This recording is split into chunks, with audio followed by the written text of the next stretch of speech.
A moça ali, ó, tá tentando levantar a barra ali, enfim, aí ela acaba saindo, tem um brother que até tentou ter uma reação ali, mas ficou sem jeito, né? Chegou num ponto que a rapaziada tá confusa, os caras não sabem se pode olhar, se não pode olhar. Porque assim, como que o cara vai chegar a ajudar sem nem estar olhando? Então, tem uns homens que hoje em dia até evitam de ficar olhando pra moça na academia, porque pode ser interpretado de outra forma, né? E a gente tem visto vários casos assim. O cara tá longe, olha assim, e aí a moça de repente reclama que tá incomodando, como nesse vídeo aqui. Do you need something? Do you need something? Do you need something? Aí o cara vai oferecer uma ajuda.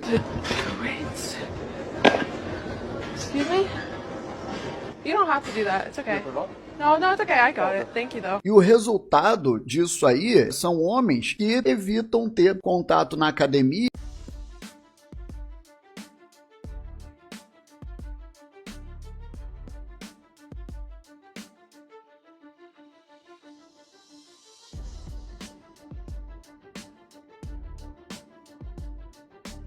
Eu pego 15 no supino inclinado. O cara viu e não ajudou. Motivos pelos quais os homens não ajudaram: evitar sair como errado, evitar ser falsamente acusado, evitar ser injustamente processado. I'm not a gym creep. I'm not a gym creep either. I need food. She needs I'm help. hungry. She needs, I'm she hungry. needs, I'm married. someone, I'm married. Let's go. Panic.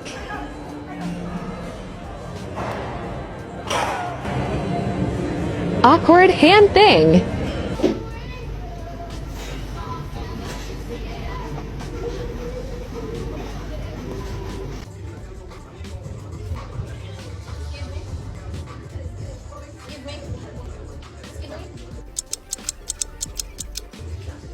Hey, you think you can help me out over here? Yeah. Oh, thank you so much.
O comportamento dos homens em ambientes sociais, especialmente em lugares como academias.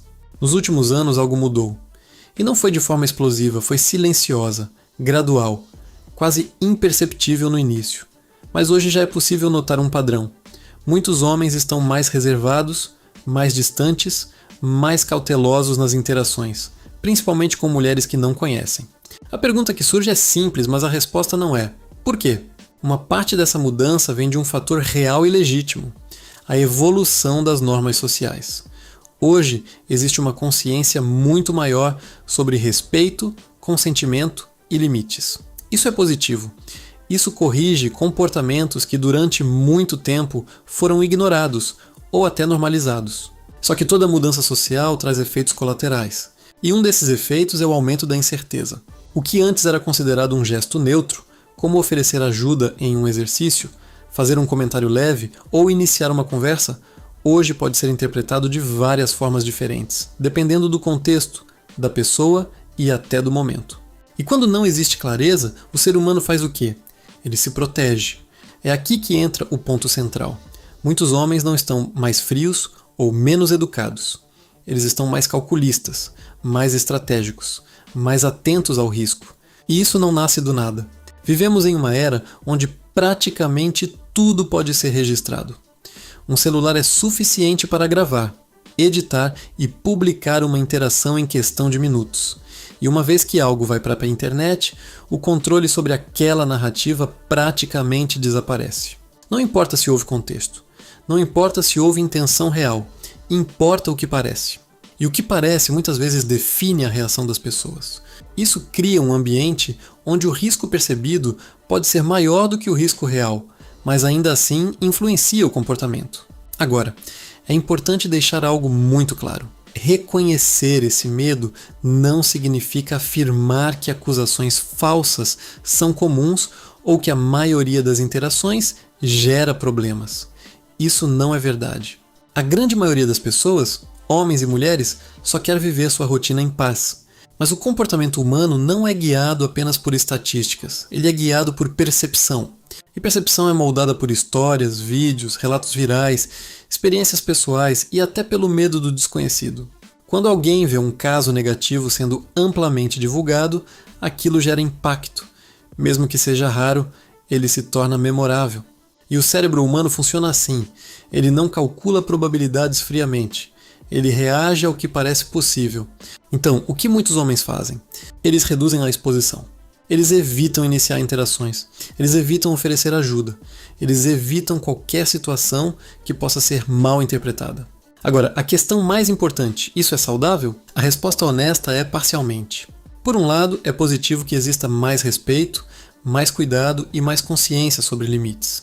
Isso melhora a convivência e reduz comportamentos invasivos. Por outro lado, quando o medo substitui completamente a interação, algo se perde. A convivência social fica mais fria, mais distante, mais desconfiada. Ambientes como academias, que poderiam ser espaços de colaboração e incentivo, começam a se transformar em espaços onde cada um fica no seu canto, evitando qualquer tipo de contato. E isso não é ideal para ninguém. Outro ponto que precisa ser analisado com cuidado é a tendência de generalização. Alguns discursos tentam transformar comportamentos individuais em padrões universais. Por exemplo, dizer que mulheres buscam atenção ou criam situações como regra geral não é uma análise, é uma simplificação.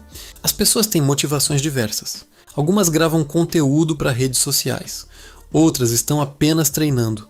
Algumas gostam de se expressar através da aparência, outras não querem chamar atenção nenhuma. Reduzir tudo isso a uma única intenção cria mais divisão do que compreensão.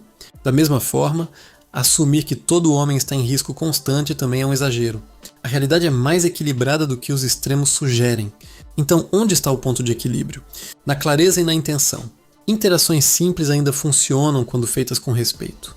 Perguntar antes de ajudar. Manter uma distância adequada. Evitar contato físico sem consentimento. Ser direto e educado. Essas atitudes reduzem praticamente qualquer risco de mal-entendido. E mais importante, elas mantêm a possibilidade de convivência. Porque o problema não é a cautela. O problema é o isolamento completo. Se todo mundo começar a agir como se qualquer interação fosse uma ameaça, a consequência é um ambiente social cada vez mais fragmentado. E isso não beneficia homens nem mulheres. Outro aspecto interessante é como a internet amplifica narrativas. Casos extremos ganham mais atenção do que situações normais. Um vídeo de uma interação tranquila não viraliza. Um vídeo de conflito, sim. Isso cria uma distorção na percepção da realidade.